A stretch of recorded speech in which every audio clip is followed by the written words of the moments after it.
Why Gauri hasn't come yet? She's coming. Is it hot, sunny? Open the window, open the curtain. Better.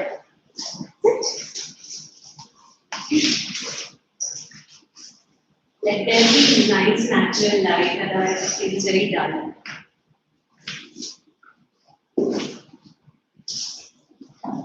Seeing you after a long night. Last time we had a class.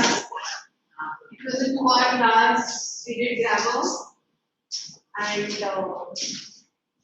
you weren't there. So you missed that class. How was the English exam? Good. Out of 80? Wow, that's good. Very good. How about Gauri? We need to ask her.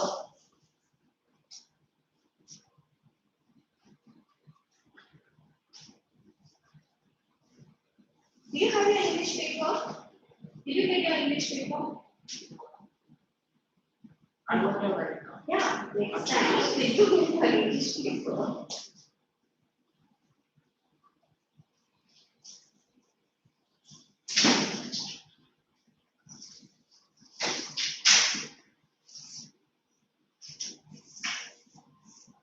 So today we will start with keeping it from hand. Okay? It's a very interesting story. It's a long story.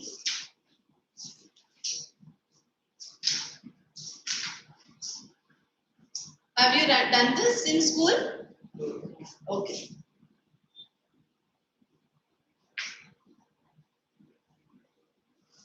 Just to be on the safer side, what did we do last time?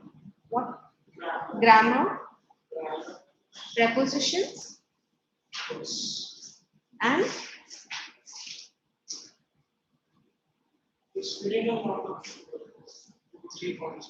right, preposition editing also.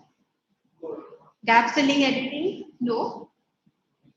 What did we do? Connectors? We did connectors, right? You don't have the book. For last class, I had brought this. You did not bring this.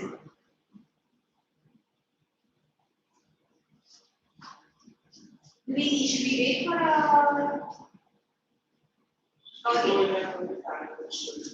Okay, then let's wait. It's only 5 minutes, then let's wait. Then I'll tell the story in short, keeping it from Harry. On page number 30.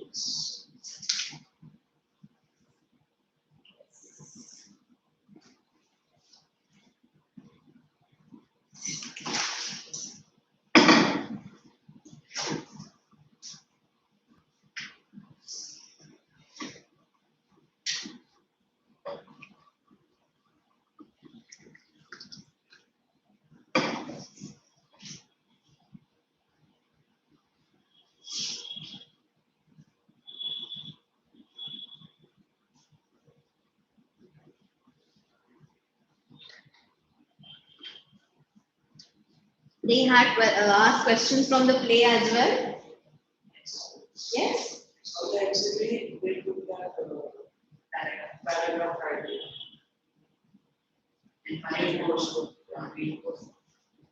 Yeah, what paragraph? Like it sees the streets. Based on pollution. That. from. So based on that, you had to write the paragraph. So I think you need to just read those lessons once, right?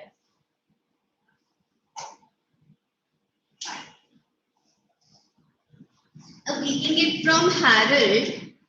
In this, Harold is a boy. He's like a child prodigy.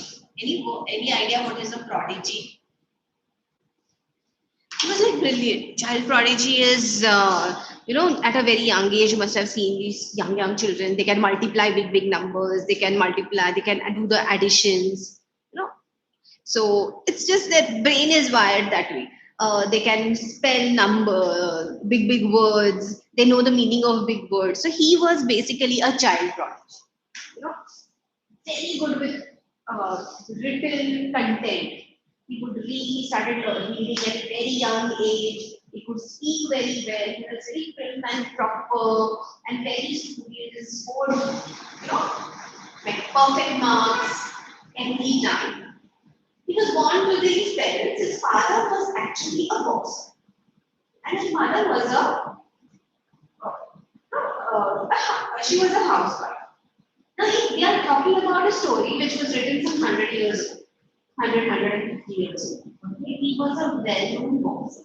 And in those days, boxing and wrestling were not considered very sophisticated, you can say, sport. So, boxer and wrestlers were the people who were considered rough, those who are on the wrong side of the law. They are usually the people who engage themselves in boxing. And therefore, the parents were always worried that the child is so sophisticated, the child is so prim and proper, he scores perfect marks, and he is like a young gentleman. He will be very ashamed if he comes to know that his father is a boxer. And therefore, they always kept this knowledge a secret from him. They never told him. They told him he has a job where he has to go to different places because he into marketing and sales and something like that. So therefore he needs to visit different places. The child did not know that he was a boss. And then it so happens that and they don't like to hide things from him, and they don't like to lie their son every now and then. And so one day, the mother gets tired and she says, "Come on, we need to end this." And the father decides that he will fight his last boxing fight, and then he will retire. Now he's practicing for. He's a well-known boxer. He's a very well-known boxer in that area. Forget an area in that entire city, that India region, in fact, very well. And he would fight with a different name. Now one day he decides he's going to fight his last fight, and then he would retire, and then he would take up a job as a coach in some school, coaching the children. And because coaching would be a very reputed profession. And then what happens before the match? Because that match was going to be a match which will be published everywhere, and that match was also, if he wins, it is also going to give him a big amount of money. So what happens before the match? Does he fight the match? Why? That we will see. Okay, I don't want to break that suspense. I'm waiting for her to come. Probably have that trainer's blood, that was trainer's name. Because this lesson, it's that old English, not very old, this teaching house. So, but I think she's there, then she'll have the name.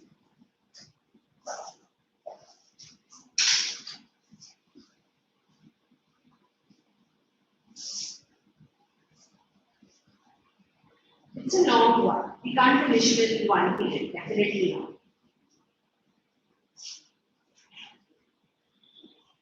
It will take minimum 2 or 3 periods. Like last time, whenever I taught this earlier, it took 3 periods. Shika. We were waiting for you. I told them the story, part of the story, and then we thought we'll leave when you come.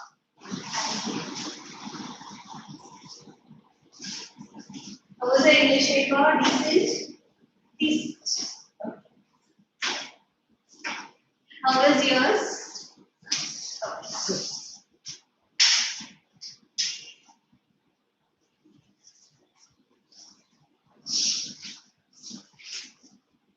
Not as per your expectations.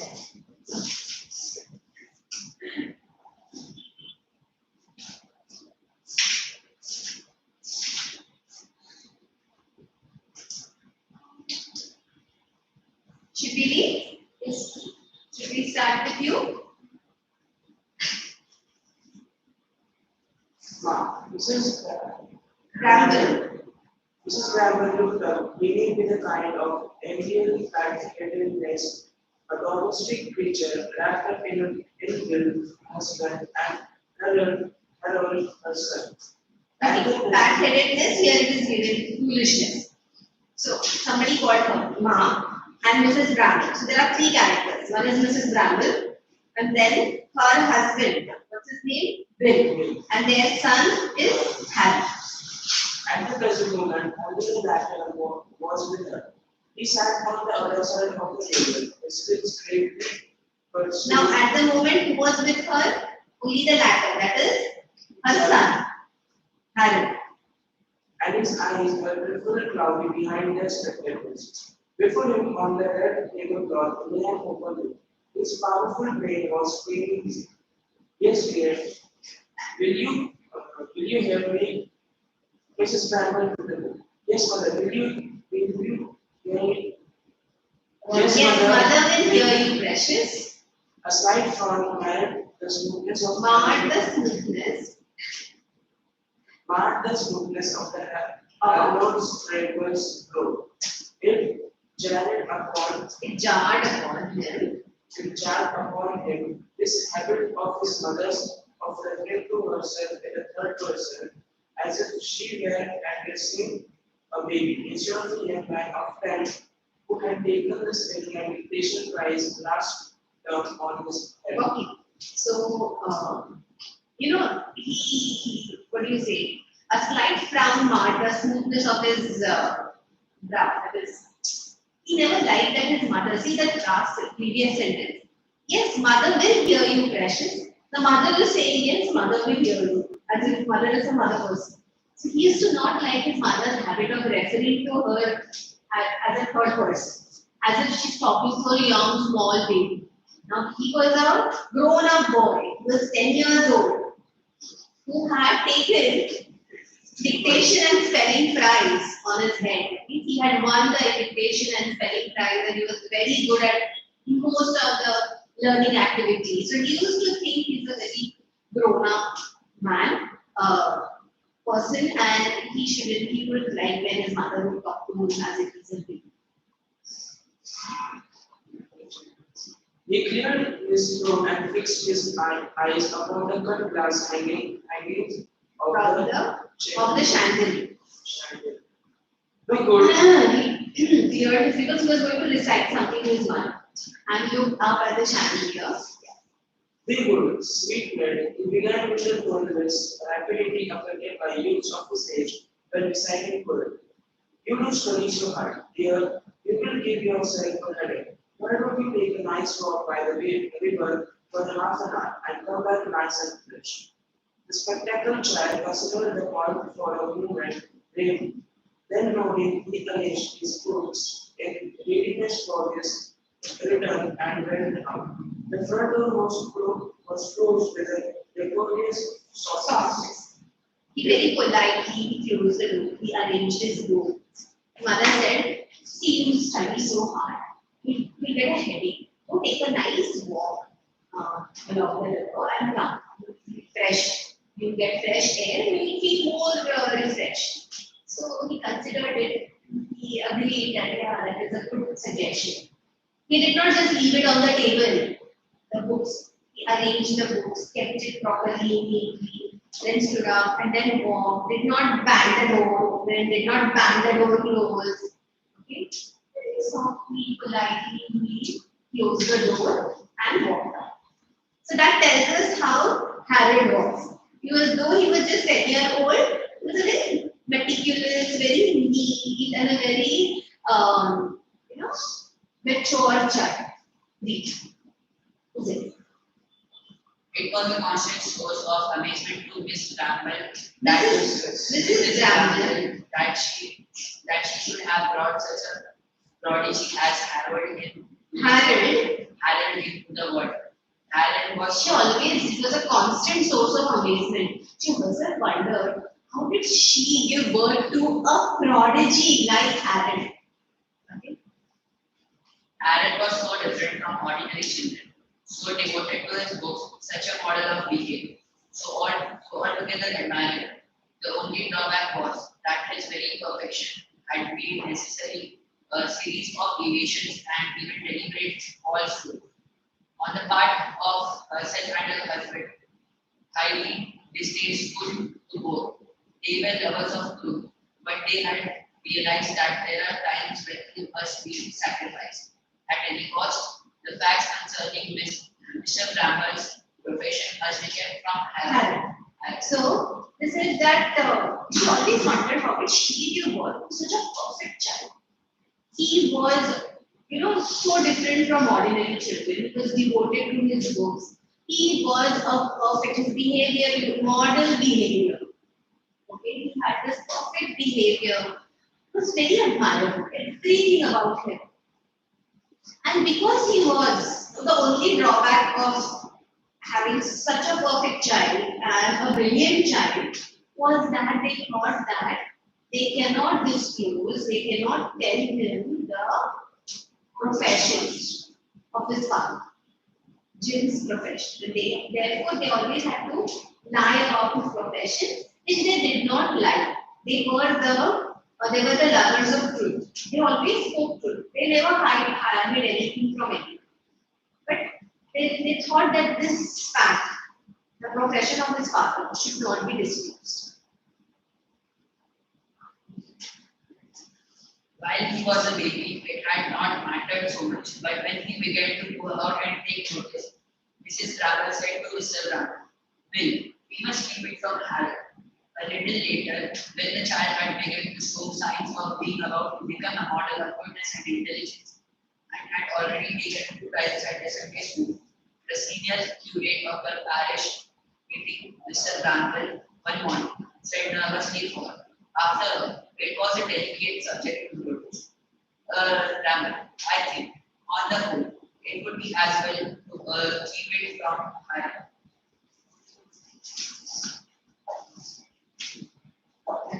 Even the parish, Mr. Even the curate of the parish, the person in charge of the parish church, he too thought that your brother, the child is so brilliant, so perfect, that you shouldn't disclose your profession. It would be embarrassing for him, and it would probably hurt him. He'd feel bad if he comes to know what his profession, how his profession is. Okay, read it. And only the other day, Mrs. Cummings, the Major Percy Stokes. So now this is a new character that is introduced here. So far you know Mrs. Bramble, her husband Bill, their son Harold. Now comes another character, Mrs. Bramble's brother, Major Percy Stokes. Drawing in for a cup of tea, had said, "I hope you are keeping it from Harold.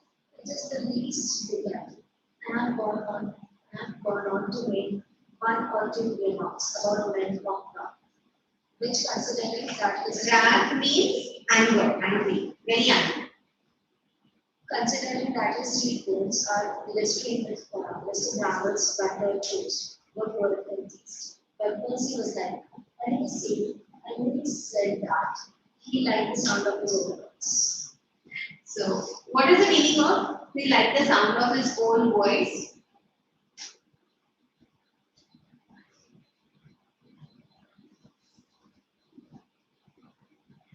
See, one day when he came, he also said, "I hope you're keeping it from Harold. You're not telling Harold. That is the least you can do." uh, had gone on to make one or two remarks about men of wrath, which, considering that his cheekbones were glistening with Brambles buttered toast, were in poor taste. That is, Mr. Bramble was sitting there. The buttered toast was kept for him. So he also came there for tea. He sat there and he started eating from his plate. And then he started telling that I hope people have not told Harold what his profession is. Okay, that is the least you can do. And then he started talking about how who did what, how that is started passing comment on people who usually get angry very quickly, or those who are involved in the games, sport, which are not very, uh, which are not considered, what do you say? A lot of remarks about men of wrath. Uh, See, these sports like boxing and wrestling, these are a little violent sports. Okay, so men of wrath would be those who are involved in violent sports or violent activity and how they are being down on. Nobody had asked him, but he kept on telling. So people said that he liked the sound of his voice, that means he liked to talk a lot, even if he's not asked. तो उसकी आवाज इतनी अच्छी लगती है कि वो उसकी आवाज तो देख लिए शायद पाते थे. Certainly, he was very persuasive. Mr. Campbell had fallen in with the suggestion never did. In private life, he was the mildest and the most obliging and always creative to everything. Mr. Bramble, in his private life, he was a very mild and very most obliging. He was a very mild person. He would agree to everyone. He was a very kind person and always yielded to everyone. Always never argued, never unnecessarily quarreled with anyone, agreed with everyone. A very mild person with the person. The very beginning of Clarence had caused a sacrifice of his mind. When it was certain that he was about to become a god, he had expressed a desire that the child should be named John. If a boy, after Mr. John L. Sutherland, or if a girl married after this married girl. But Mrs. Bramble said that Harold was such a sweet. He had withdrawn his suggestion with the utmost virtue. But Mrs. Bramble saying that Harold was such a sweet name, he had withdrawn his suggestion with the utmost virtue. Like he always wanted to name, when he got to know he was a son, he is going to be a father. He had decided two names. He wanted to name his boy John. John after John L. Sullivan. He was a boxing legend. And if it's a girl, then Mary. Mary Lloyd, she was a pianist. Yeah, she was a music hall artist, that is, she was a singer. And he always wanted her. But Mrs. Bramble said no, Harold is a nice, fine. He did not argue, he did not fight, he did not say anything. He quietly agreed to whatever advice. Nobody didn't like this excellent man, which made it all the greater that his walk in life was such a nature that it simply had to be left from high. So everybody loved John. Nobody could help liking this excellent man. That means everybody loved John. He was a very mild person. And therefore it was a great pity that the people and everybody around him had to keep a secret about his profession from his own son. Why were they hiding it?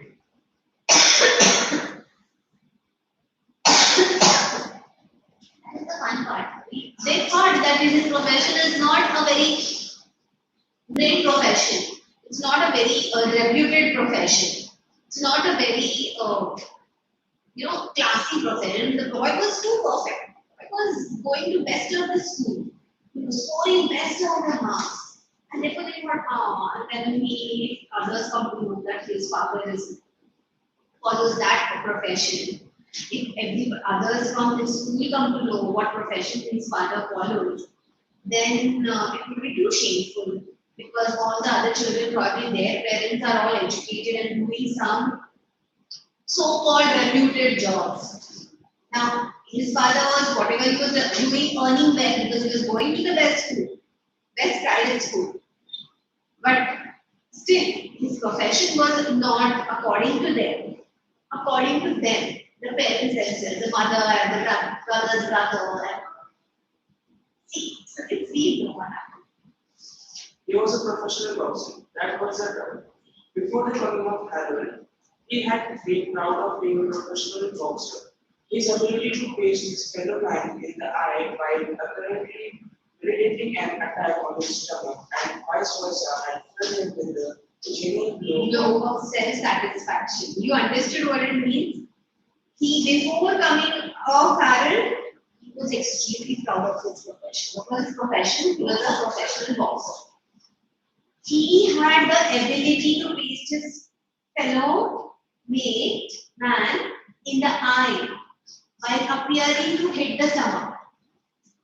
Okay, the opponent would think he's going to hit the stomach, but he would hit him in the eye, or he would think he's going to hit him in the face and he would hit him in the stomach, vice versa. And he was a skilled boxer.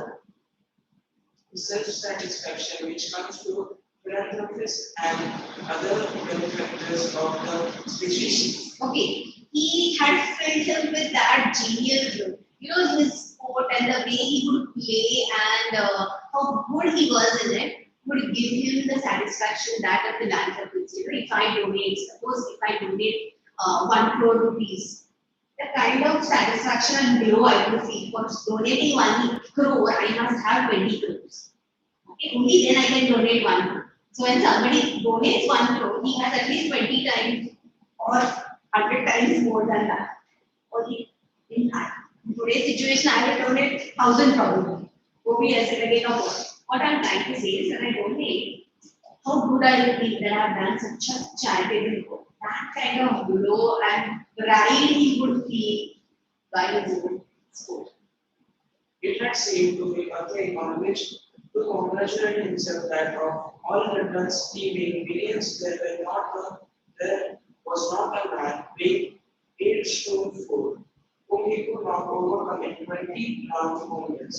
He was delighted to be the possessor of a left hook which had won the approval of the newspaper. So he was in the newspapers. He was now 8 stones is what you have to multiply it by 20 or something. I'm not sure. Per kg. 1 stone is 21 pounds. 1 point something. 21. 21. Okay. Then I don't know how many kgs it will be, but in that category,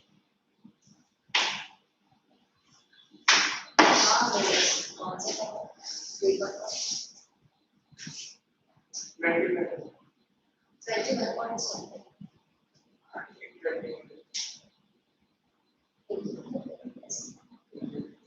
And usually we store for the Paris way to come to Paris. that's a fun lesson.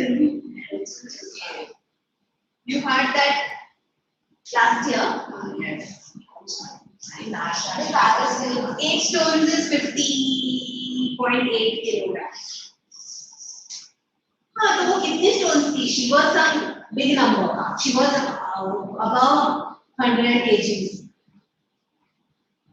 That author, that I what is his name? He was eating too much. She was eating. I don't eat a morsel. I don't eat anything at lunch and Yeah. ordered She care. kept saying, I remember the author. You should follow mine. The author had gone. Maybe I can't remember.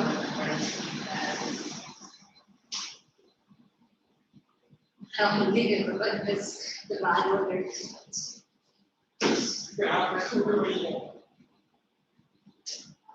So 8 stones is 8 stone 4. 8 stone. 8 stone is 50, they say.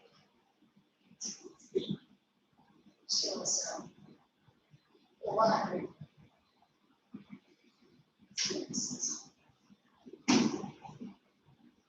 So this is like 53 kgs.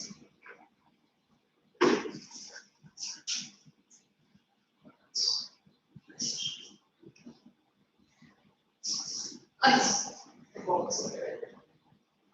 So let's start with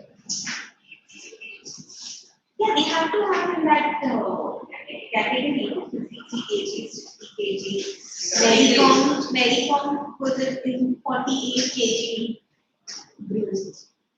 52 kg bruised, that's what they have. Oh God, what is the name of that lesson? Now,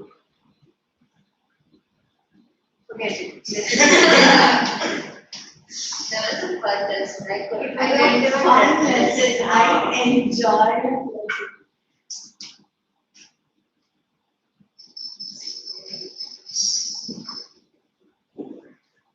And let's continue. Read. And then Harriet had come into And his then Harold had come into his life and changed him into full fertile practitioner. Fertile is, oh, he had to keep whatever he's doing as a secret. Otherwise he was a popular man. He was like proud of whatever he was doing. His name used to appear in the newspapers. He was popular through London. So in the city, all over the city, he was popular. But now he had to play with a lot of caution. He had to play and he had to see that his name does not appear, his photo does not appear, his picture does not come. of shady deals. As if he's doing some shady deal. Before he had gone about the world with a matchbox full of personal history, which he would expect the pin and read to casual acquaintances. Now he quailed at the sight of his name in print. So thoroughly had he become imbued with the necessity of keeping it from her. So earlier, he would always have the newspaper cuttings with him. And whenever his name came in the newspaper, he would cut the pieces and he would keep the papers, and whoever he would meet, even random acquaintances, he would read it to them and my name is Santan, look what they are reading, what they are saying.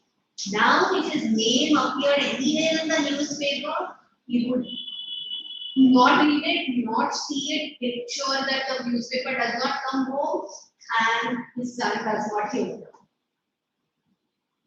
With an ordinary boy, it would not have mattered.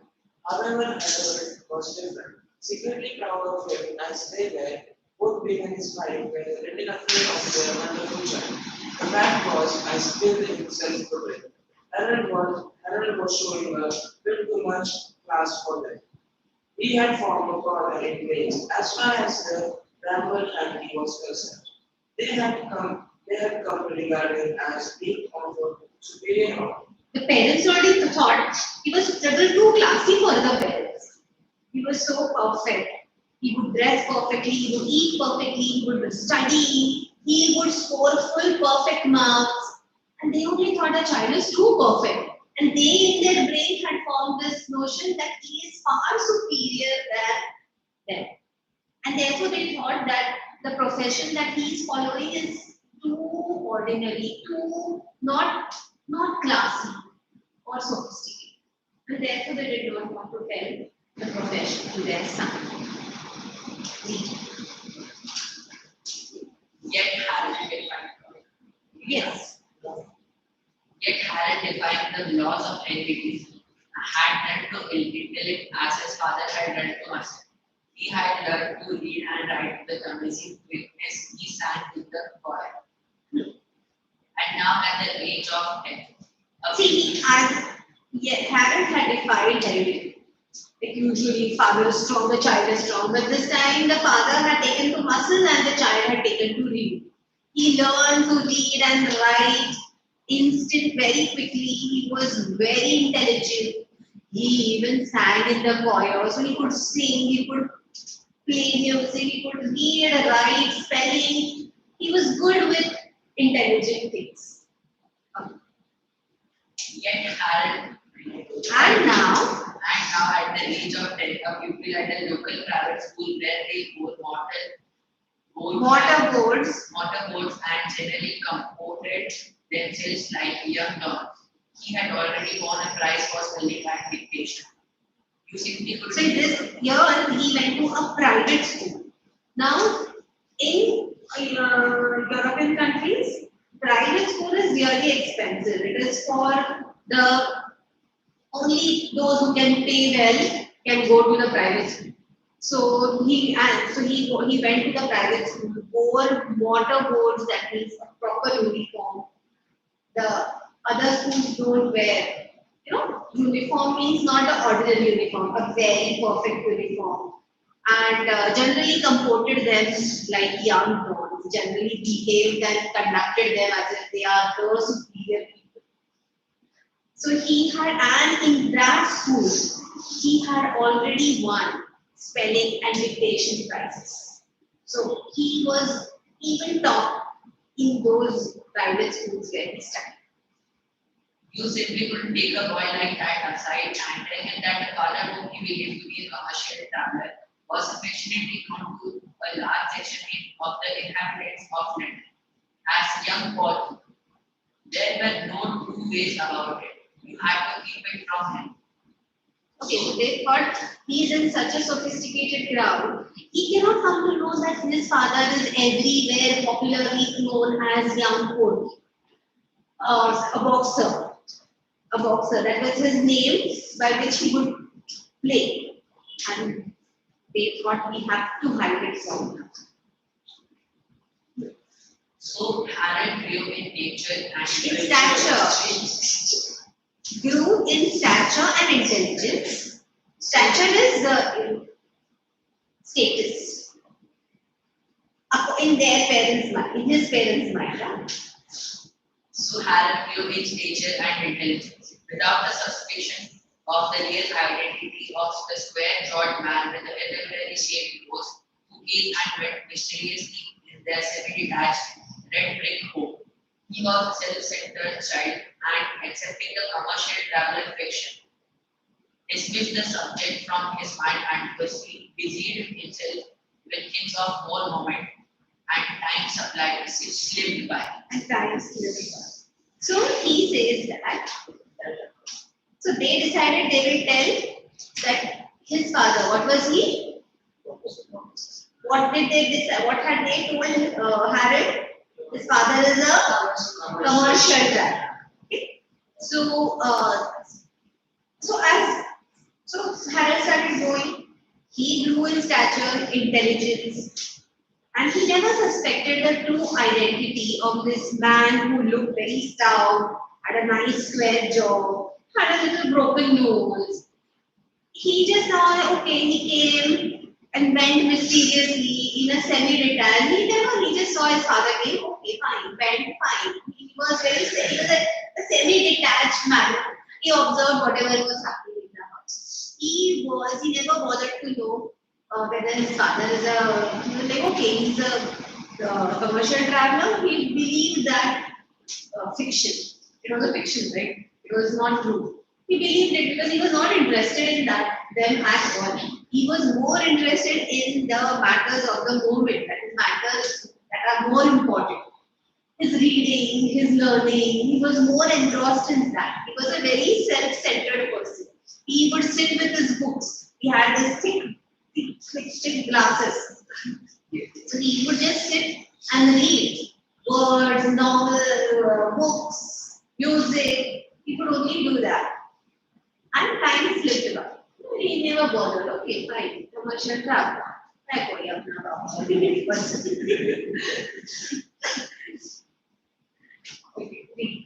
Mrs. Brown, left alone, resumed work on the soil, which she was done.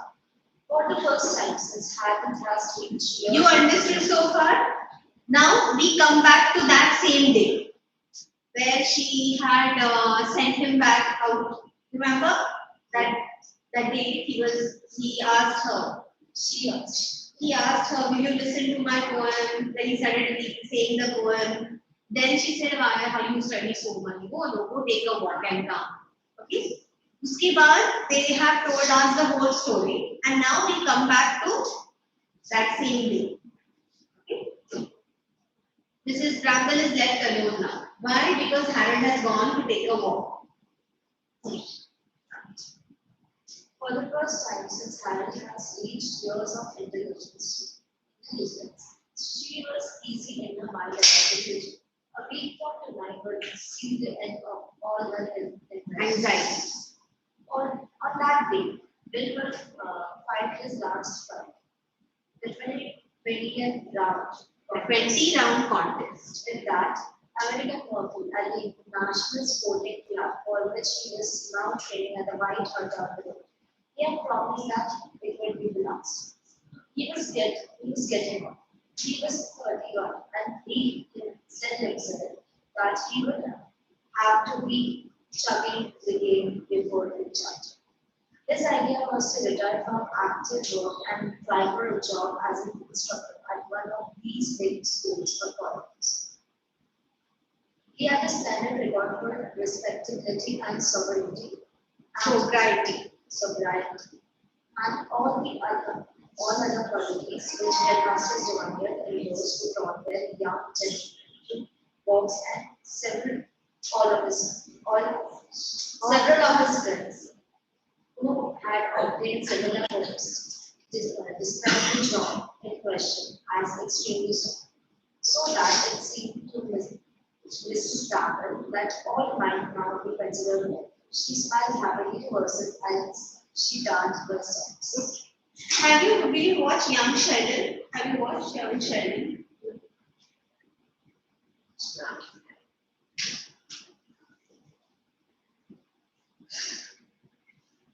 It's on. The story is a little like that. Not exactly. But okay, so with Mrs. Bramble, now this time she was very relaxed because things were going to change in a week's time. What was going to happen in a week's time? Bill was about to retire from active school. He was going to, in a week's time, he was going to fight his last fight, 20 round contest. With who? American Murphy. And where was this fight? At the National Sporting Club. And for that, he was training for that. And he was training for that. Where was he training? At White Hart down the road. So he had promised that would be last. And then what was he planning to do? After that, job as an instructor. Job as an instructor at one of these schools or colleges. Okay. These private schools or colleges as a instructor. And all his friends who had taken similar jobs, they said the job is very soft, that it is not very demanding. And therefore Mrs. Bramble thought that it would be a very good thing. Now they don't have to lie to their son. She was very happy. Now what happened? She was interrupted in meditations by a long at the time. She put it down herself and listened. Martha, the general pattered along the passage, and then there came the sound of voices speaking in an undertone. Footsteps made themselves. Martha, the general pattered along the passage, and then there came the sound of. Read once again. And then there came the sound of voices speaking in an undertone. Footsteps made themselves heard in the passage. The door opened. The heads and shoulders of Major Percy's insinuated themselves into the room. Okay. So it so happened, Martha, now this is another character. Martha, the general. General is the one who, like a servant who works in the house. So she walked to the passage to open the door, and then she could hear some soft speaking in a lower level. And then she could hear the footsteps and the head and shoulders of Major Percy Stokes. The door opened and she saw Major Percy Stokes walking in. And the way he walked in, it told as if something has happened. The major walked from my blue eye at her, hardens anywhere about. He's gone out for a nice whatever brings him here. Percy, so late. Percy, I know. Percy paid no answer. He retrieved his head. He then reappeared, this time in his entire, and remained holding the door open. More footsteps in the passage, to move the doorway in the side. The side this fashion suggested, often impudent crowd. Came a short, sturdy, red-headed man with a broken nose and a Propitiatory smile. proper shapes. At the sight of whom Mrs. Bramble, dropping her songs, rose as if propelled by powerful machinery and exclaimed, Bill. Bill? Okay. So with her, so first this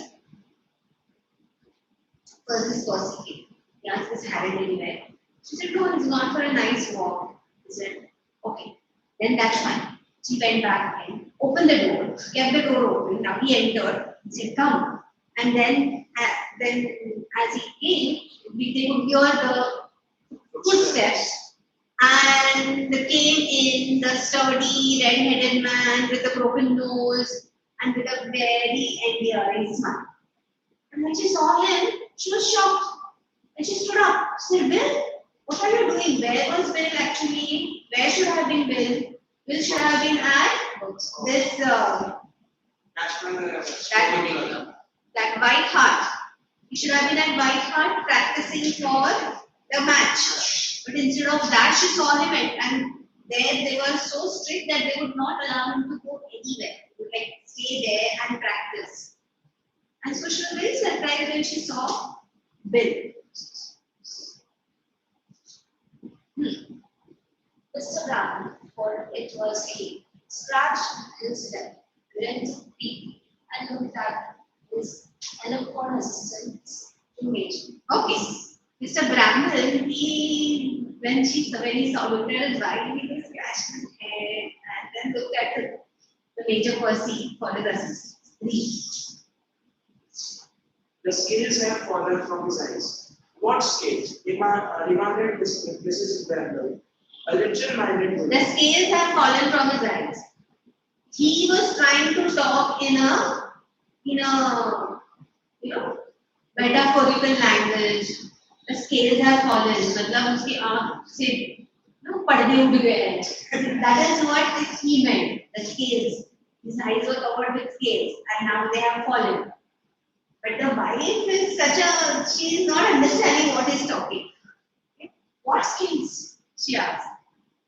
And what are you doing here, Bill? When you ought to be at the White Hart training. That's just what I am telling you, said Percy. I have been wrestling with Bill, and I have been Vouchsafe the journey. victory. Vouchsafe the victory. So he says that I have served victory. He says, I was practicing there with Bill, and I am assured of the victory.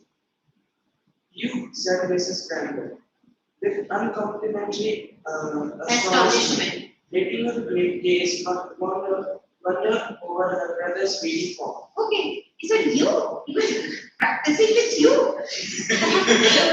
So she was like because letting her gaze wander over her brother's reading form. So he was like, her gaze wandered over. Okay, thin man. BB means thin. Very weak.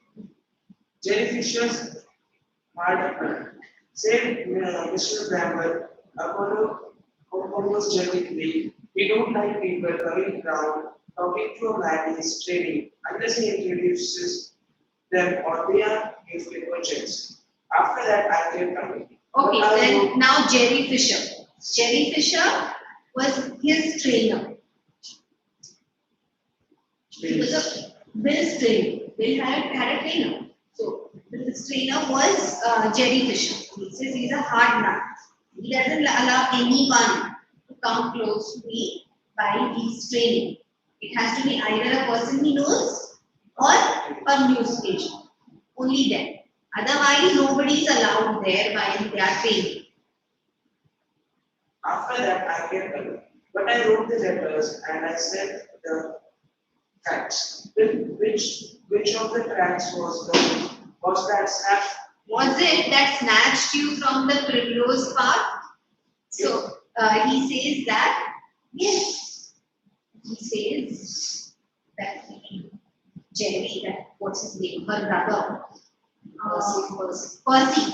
He said Percy never went. Percy could never go in. He said, "Look, this Jerry is a very hard nut. He couldn't go in and talk to Bill. So what did he do? He wrote letters to Bill.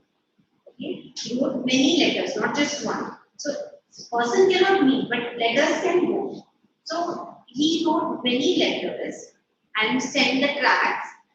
And he asked Bill, which of the tracks was it that snatched you from the primrose path? Which letter, which passage snatched you, convinced you to do whatever you have done? It was not so much the letters. First, it was what you wrote about her. You see, Jane, perhaps you will kindly allow me to get a word in edgeways. Edgeways, you do, said Mrs. Bramble, a temper for once becoming irreverent. You can stop talking to a half-an extent. Percy, if you know how, while Bill tells me what he is doing here and doing here when he ought to be at the White Hat with Mr. Fisher doing his bit of thing. Mr. Bramble let her eye and blink awkwardly. Percy's just being very weak. Jane, you know, I have not made head or tail of a single word that Percy said, and I don't expect to. All I want is a plain answer to a plain question. What are you doing lately? Instead of being at the White House, I have come here, Jane. I've come home, Jane. Glory, explain pleasure. Percy, if you don't keep quiet, I will forget I'm your sister and let you have her. What do you mean, Bill? You have told me. Isn't there going to be the fight next week after all? The fight's over. The fight is over, said the unsuppressed major joyfully, and Bill's gone One with me seconding him. Percy. Mr. Bramble pulled himself together with visible effort. I am not going to fight, Jane, he said in small words. You are not going? He's seen the error of his ways. Cried Percy, the Resilient. resilient.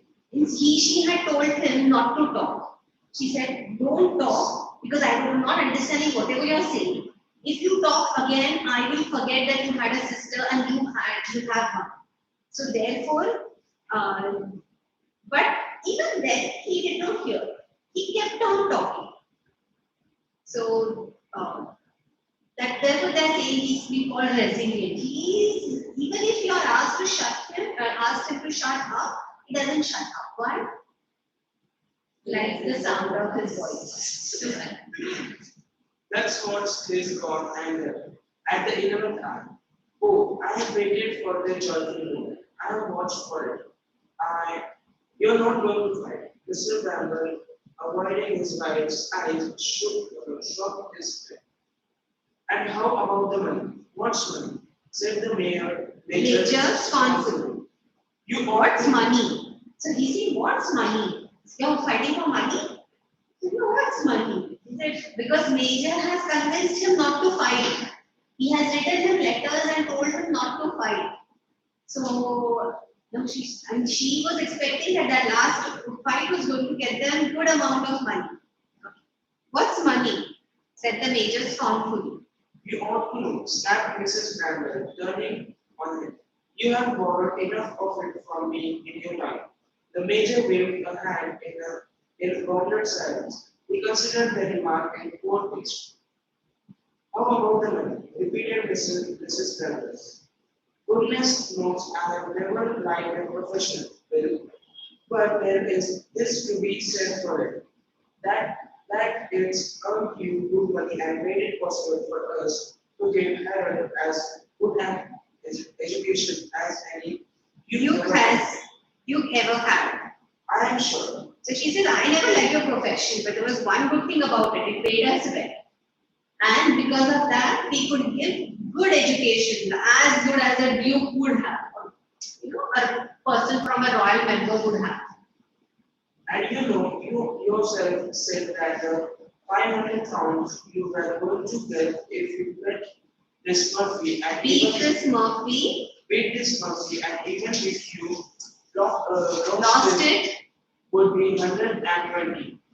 Was going to be blessing because it would let us finish him of proper and giving him a better give him a better start in life. than you or we ever had. And now you let this person come over you with this foolish talk and now I don't know what will happen. So if he bids, how much? 500, no? 500 pounds. He was going to get 500 pounds. Now again I'm saying the story was written some 100 years ago, more than that. 500 pounds was a good amount of money. And even if he doesn't win, he would have got 120, 20. And with that money, they would have been able to give a good start to their son because he was already in the private school. He was studying with all the so-called rich people. And this would have been a good amount of money for them. And that now this stupid Percy went there and they listened to him and he refused to fight. And they decided to pull off from the fight. And therefore, there was an uncomfortable silence. Even Percy seemed to be at a loss for words. Mrs. Bramble sat down and began to sob. Mr. Bramble shuffled his feet. We'll stop here. And because there's a lot of things to read. We'll stop here. And the remaining stories, there are still 1, 2, 3, 4 pages. So you have understood so far what happened? We have already read 1, 2, 3, 4, 5 pages. So let's take a break. Try to understand whatever we read so far. Begin.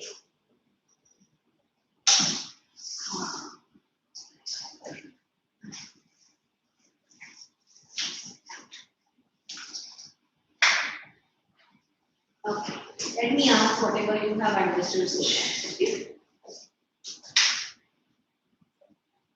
Who was Bill? Professional. He was a professional person. What was his wife's name? What was her profession? She was a house. What was their son's name? Harold. Harold was a child, he was a prodigy. How do we know he was a prodigy? He learned to read and write at a very young age. He had won the spelling and dictation contest also. And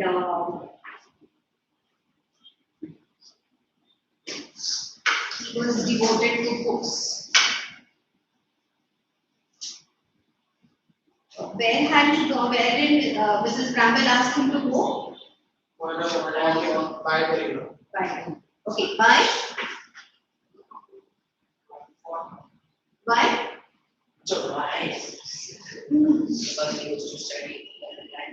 Because he studied every time. And she was worried he studied so much. So He will get a headache.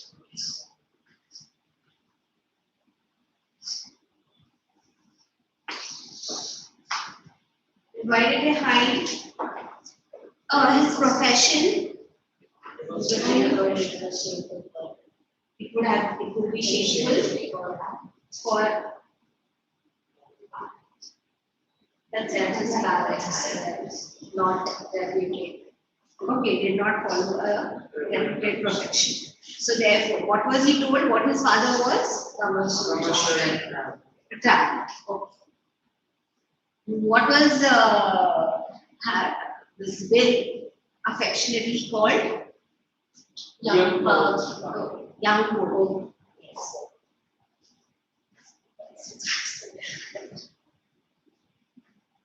Did Harold ever suspect? No. Did Harold ever suspect his father's profession? No. Why? He was a self-centered child.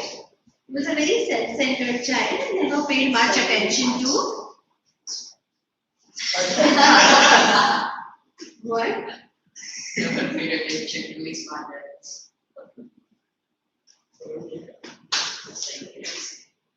So, where was his last fight? With whom was his last fight? American. American. What did he decide to do after the last fight? Job as an instructor. Instructor in colleges. One of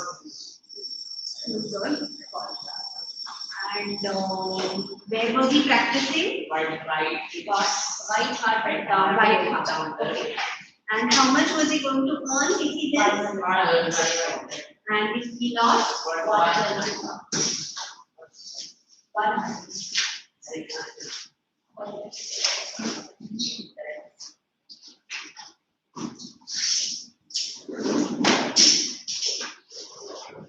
Did you ever interact with your principal? He was a principal, no? Korean.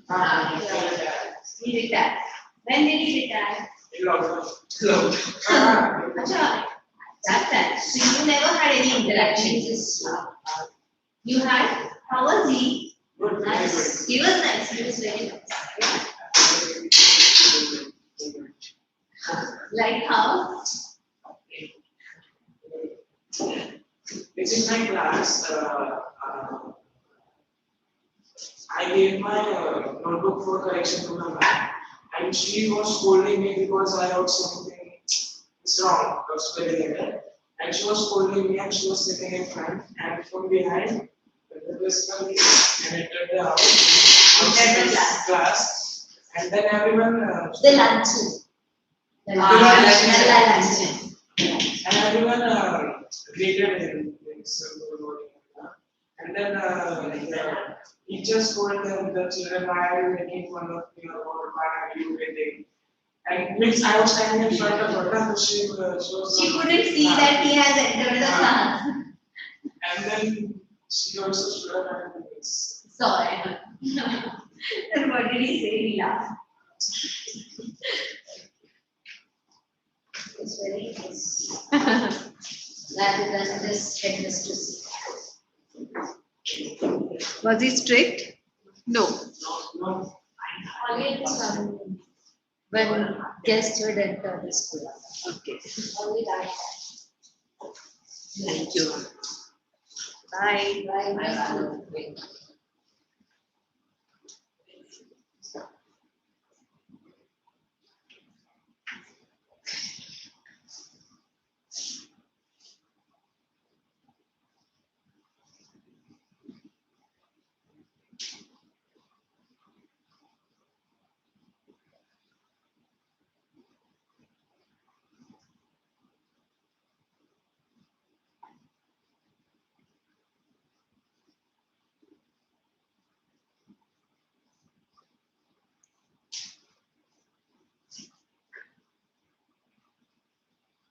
Hi. In the flight? Got into the flight? Vasily?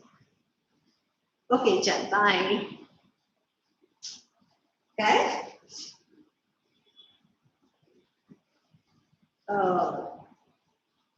काय तुला तिथे काहीतरी तुला lunch पण आहे I think काहीतरी आहे food पण आहे चल तू बसलीस ना मग आता बस ओके चल बाय